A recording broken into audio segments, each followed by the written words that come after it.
Who are these baddies from the 60s? I was just on YouTube the other day and this was recommended. No, honestly, it wasn't recommended. It auto played and I low-key kind of got hooked to it. It's called Pan Am. It's basically like an airline in the 60s. Back then when everything was great, when you had enough leg room and apparently you can eat lunch comfortably. Unlike now, they got us packed up like sardines.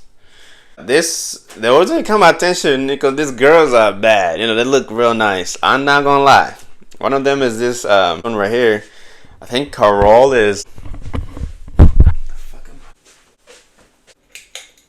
So the first baddie we have on the list is this girl right here. Don't know her name, but she's kind of involved with some sort of espionage going on.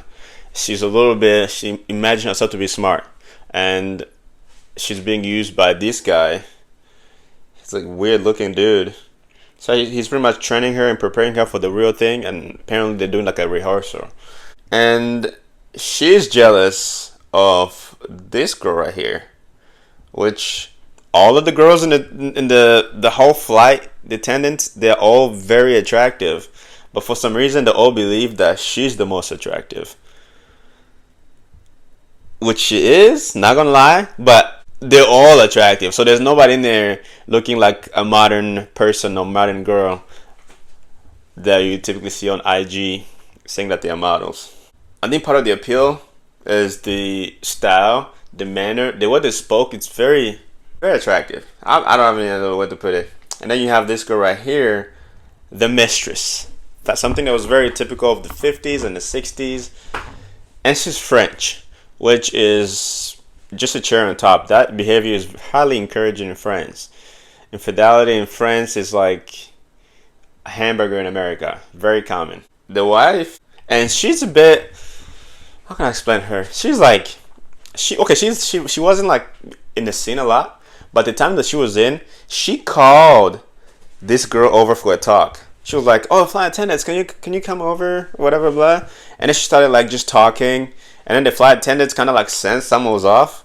Like maybe she figured out something. The husband was like casually sitting behind her. And she was deviating the attention to the kid. And like, "Oh, what are you drawing?" And then this girl just tried to bring her attention back to her, trying to learn a little bit more about her. I think she has a suspicion going on. And then we move down to this guy right here. Captain. Senior captain of the plane. And he's look, what can I say? It was in Cuba, trying to rescue some America-friendly people in Cuba while Castro was taking over the country. In the mix of all that, there was this random girl that was left behind. So he's the pilot, co-pilot, whatever. He jumped out of the plane, trying to find the girl.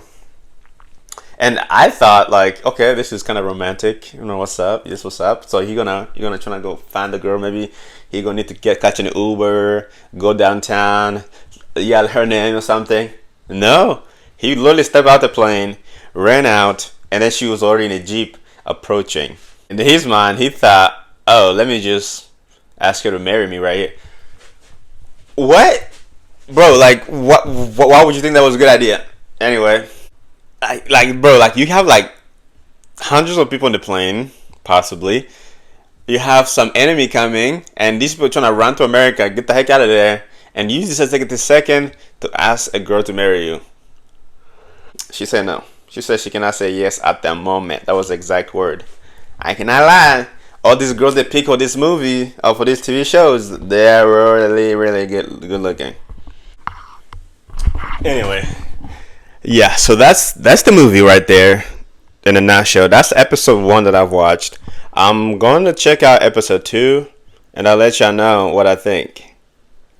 I think it might be a little interesting. I don't know. We'll have to see.